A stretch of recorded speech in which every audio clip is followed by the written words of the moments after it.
Where would you be without me? Got him. Got him. Hey guys, this is Frozen Wish Studios here, and welcome back to another movie review. And today, I'm going to be doing a review on The Lord of the Rings: The Two Towers. So, The Lord of the Rings: The Two Towers is the second installment in the Middle Earth saga, as well as the middle chapter in the Lord of the Rings trilogy. And it came out in the year 2002, and it is directed once again by Peter Jackson, and it stars Elijah Wood, Sean Astin, Viggo Mortensen, Ian McKellen, Andy Serkis, John Rhys Davies, Orlando Bloom, Bernard Hill, Miranda Otto, Dominic Monaghan, Billy Boyd, Christopher Lee, Kate Blanchett, Liv Tyler, Hugo Weaving, David Wenham, Brad Dourif, Carl Urban, Craig Parker, etc. And so the film tells the story of the members of the Fellowship who continue their sacred quest to destroy the One Ring, but on separate paths. Frodo and Sam take an alternate route over the hills as it is a safer route to Mordor without the orcs getting in the way of trying to steal the ring. But however, they encounter Gollum, a creature who wants the One Ring, but actually knows the way to Mordor. They now team up with Gollum in hopes that Gollum can actually show them the way and not try to pull up any tricks off his sleeve. Meanwhile, the others, the supporting characters, Gimli, Legolas, and Aragorn, they search for Merry and Pippin, who have been captured by orcs, and in the process they meet the members of Rohan, ruled by Theoden, and also her daughter Eowyn gets introduced. Their destinies lie at the two towers, the Orthanc Tower in Isengard, where the corrupt wizard Saruman awaits, and Sauron's fortress of Baldur, deep within the dark lands of Mordor. The Rohan armies are preparing for the battle in which they call the Battle of the Rohan, the War of the Rohan, as they face off against Saruman's armies. All along, Nefarious Wizard Saruman awaits the Fellowship members at the Orthanc Tower in Isengard. Just to recap on my thoughts on Fellowship of the Ring. Now, I disagree with the majority of people calling it the best movie of 2001, as that would go to Monsters Inc., but it is a close second. But Fellowship of the Ring is a masterpiece. I absolutely love that film. It's my second favorite film in the Middle Earth franchise. Let's see if War of the Rohirrim can top it as the second best Middle Earth film. Fellowship of the Ring. I can see why there are people who consider Fellowship of the Ring as their favorite. But in all seriousness, literally any Lord of the Rings movie is someone's favorite. But although yes, Return of the King is the popular choice, considering that it's the Best Picture winner and just simply put one of the greatest conclusions to a franchise ever made. Maybe that alone, even the greatest. I'll have to think of that. It's either that or Endgame. But some people could consider Fellowship as their favorite Lord of the Rings movie, like my in-person best friend, who's one of the biggest Lord of the Rings fans on the planet, and even Jay Vaters considers Fellowship of the Ring as his favorite Lord of the Rings movie, and there are also some others who consider this film I'm reviewing right now, The Two Towers, as their favorite Lord of the Rings movie. Like one example being Rokotar. I know he doesn't talk about Lord of the Rings on his YouTube channel, so you might be wondering, wait a minute, Frozen, how do you know Rokotar calls this his favorite in the trilogy? Well, it's on his Letterboxd, I will say, but he does have Letterboxd where he does talk about live action movies, and I can see why, and I know a few others as well.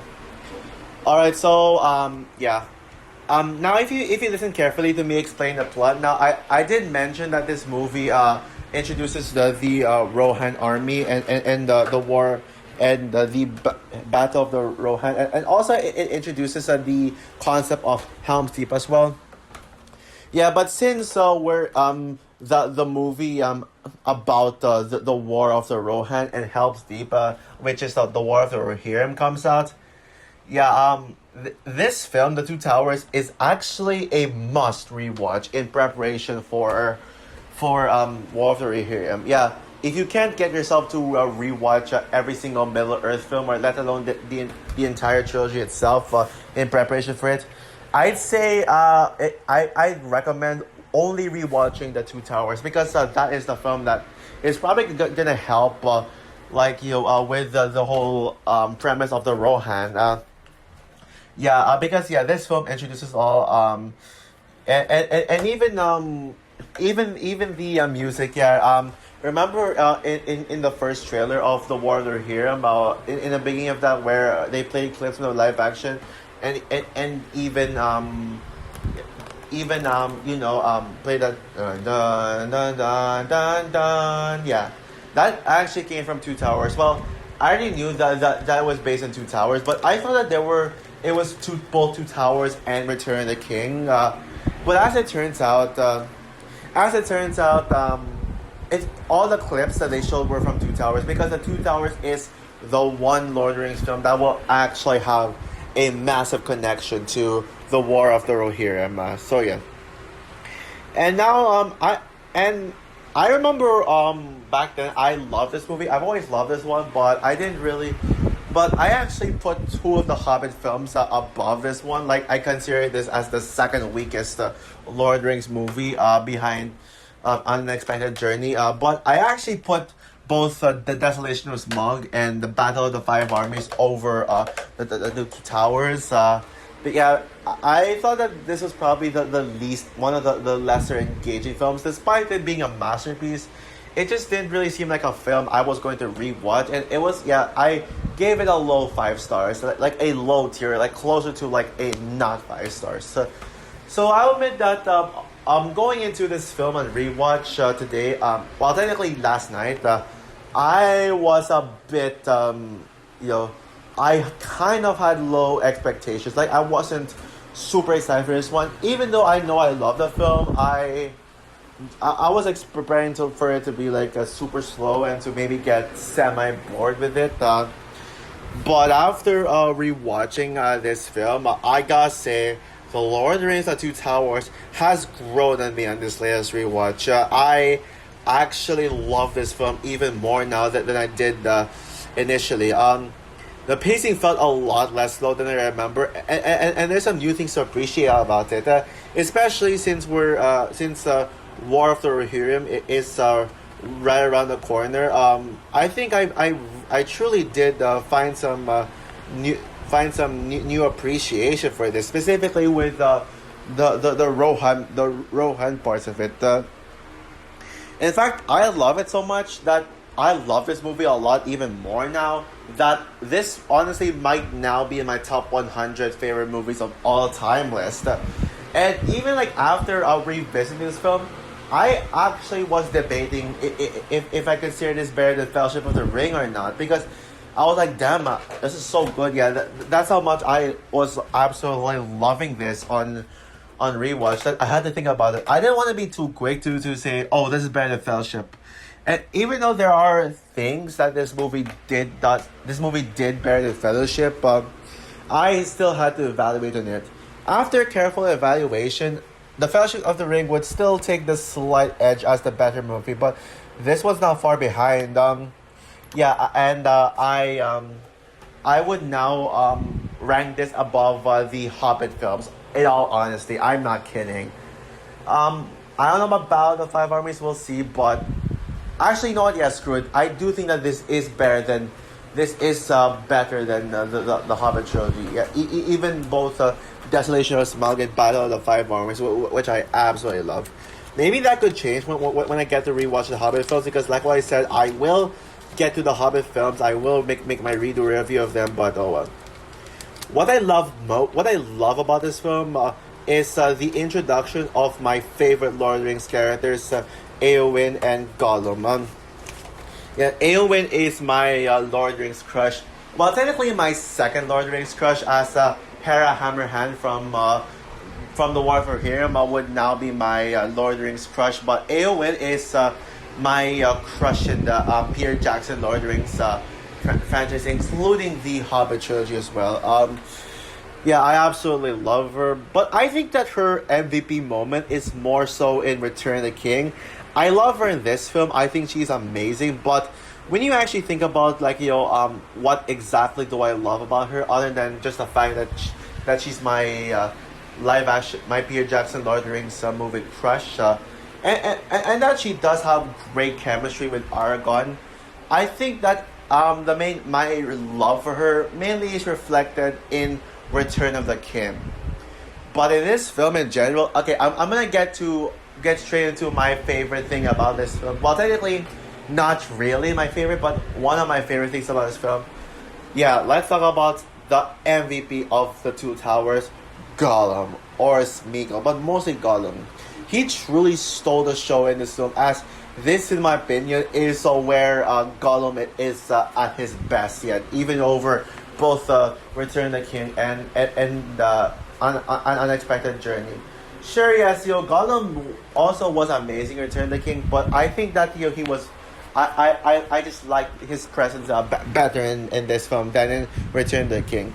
He may seem like just some creature who wants to steal Frodo's ring, but he actually hasn't. But the more we get to know about Gollum, the more that he's pretty interesting. What we know about Gollum is that he actually has a split personality, both Gollum and Smeagol.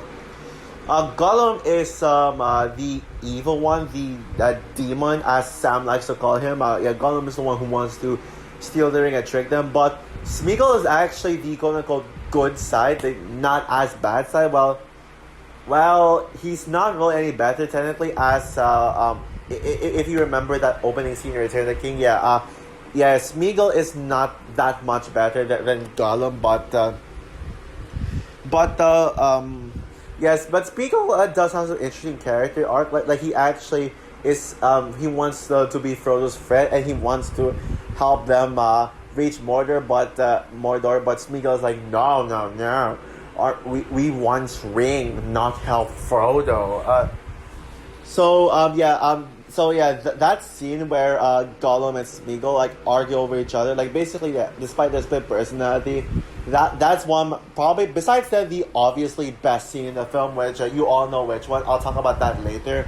That the Gollum and Smeagol argument scene is probably the best scene in my favorite scene in the film, and it even has some of the best lines in the film, in this film, leave now and never come back. Yeah, Gollum is my favorite male character in the Lord of the Rings films. Period. Yeah, and Gollum is what made Frodo and Sam's side of the story, them just trekking through the hills into Mordor, a lot more interesting and engaging. Frodo and Sam are still as great of a duo as they ever were. And as much as I do miss them being with the other characters like Gimli, Aragorn, and Gandalf, like in the first film, I can understand why they separated.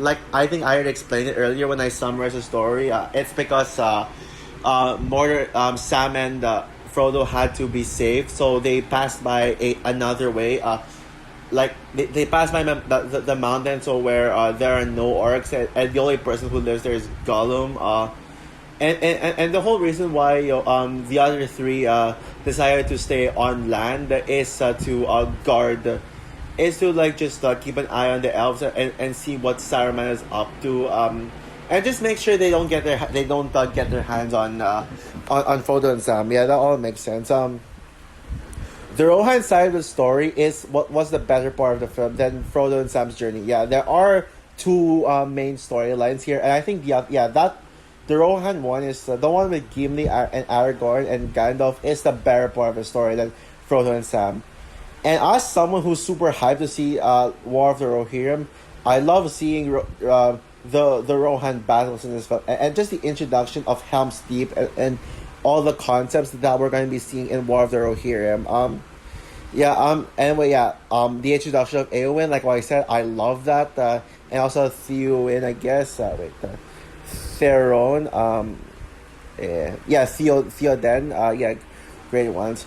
And the action scenes were better than the first film. As yeah, the action they were much more epic, and they're a lot bigger in scale now. Yeah, there's a reason why the Battle of Helm's Deep is considered to be one of the greatest action scenes in film. Sure, in my opinion, I think calling it the greatest action scene ever put in film, or at least a top five, is a bit of an over exaggeration. But it is one of the best Lord of the Rings action scenes. I still think Return of the King has better action, but Helm's Deep, yeah, I mean, I disagree with people saying it's the best action scene in the entire Middle Earth, but it is still a massively epic fight scene. So all the performances still shine as much as they did with the first film. With Sean Astin, Elijah Wood, Ian McKellen, Viggo Mortensen, like all just great ones, and new ones like Miranda Otto, perfect casting choice for Eowyn. But it's Andy Serkis as Gollum who easily gives the stand up performance. Gollum is Andy Serkis's best performance. Yet, sorry, Caesar from Planet of the Apes, but yeah, I think Gollum is Andy Serkis's best role. I mean, he really nails that like your voice. I love how Gollum's voice sounds so childlike like this. Yeah, it sounds so childlike. It actually makes him like even more. Yeah, yeah, Andy Serkis is not only the motion capture but the voice work. Yeah, this proves that that Andy Serkis is truly the king of motion capture. Visually, it's better than the first as well. Now, oh yeah, one thing I forgot to mention about in my review of the first film is that one of my nitpicks with the first film is that the final battle did have a few awkward slow mo shots that you would expect in a low budget action film, but it's not too bothering. It didn't take away the fact that I still adore Fellowship of the Ring with a passion. Now, yes, I do have a nitpick with the Two Towers, and that is like Frodo being unlikable at times. Yeah, Frodo can be a dick can be a jerk to Sam at points, but that's not enough for me to remove a point. Especially since Frodo was also a bit of a dick in Return of the King, but I actually wouldn't consider that a nitpick because that was something else. And it just shows that Sam truly is the superior one of the main characters. Yeah, and I can see why everyone says that Sam is the true hero. Oh, and also Gandalf being revealed to not be dead. Now that is how you do that is how you do a fake out death scene.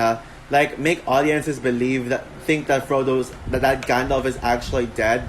Wait, did I say Frodo dead? I mean, I'm gonna say Gandalf dead, but that is how you do it right there. A lot of modern movies would actually yeah, a lot of like movies would actually do that where this one character actually really where we're actually convinced that the character is really dead, but that it's alive, and the character is actually alive, and the motivation would and like the whole reason behind this dead character being alive wouldn't make sense. While the Two Towers fixes that. Right in the very beginning of the film, we actually get a visualization on how Gandalf is actually still alive, on how he survived that fall in Fellowship of the Ring. Yeah, so that it would actually make sense later on when Gandalf would reveal herself. Like the movie's intentions was to like surprise the audiences. That he's dead first before before Gandalf surprises the other characters that he's still alive. And sure, in Fellowship of the Ring, they did convince the audiences that like Gandalf is really dead, but as it turns out, yeah, it was not the filmmakers. It was not Peter Jackson's intention, like the writer's intentions, to make Gandalf truly dead, only for him to get revived later on. But no, this one, they only wanted the audiences to think that Gandalf is really dead, but they knew that it was already planned to not have him be dead. That is how you do like yeah, Marvel movies should take note of that. Take notes of it. So overall, The Lord of the Rings: The Two Towers is a perfect middle chapter to the trilogy. Sure, it's no Empire Strikes Back. It's no Empire Strikes Back. Because if it was, it would have been the best in the trilogy. If I were to compare this to Empire Strikes Back, this may be the weakest of the Lord of the Rings trilogy, but I love this even more than I did before. This is my favorite U.S. movie of 2022, and considering that I do count Spirited Away as a 2002 movie, this would be my second favorite movie 2002. Obviously, Spirited Away is the best movie 2002. There is no competition whatsoever. So with that said, guys, I'm going to give The Lord of the Rings: The Two Towers 5 stars out of 5. Flawless movie. So also for my review of The Lord of the Rings: The Two Towers, what are your thoughts on the film? Would you agree with me that this is the weakest Lord of the Rings movie, but still better than the Hobbit trilogy? Would this be your favorite Lord of the Rings movie? Or would you actually rank this in the middle of the Lord of the Rings trilogy? Comment down below, like, subscribe, hit the notification bell, and stay tuned for my movie review on The Lord of the Rings: The Return of the King. Oh boy, I am beyond hyped to review Return of the King. As it is one of my favorite movies of all time. Yeah, spoiler alert, but I don't care. So yeah, bye guys.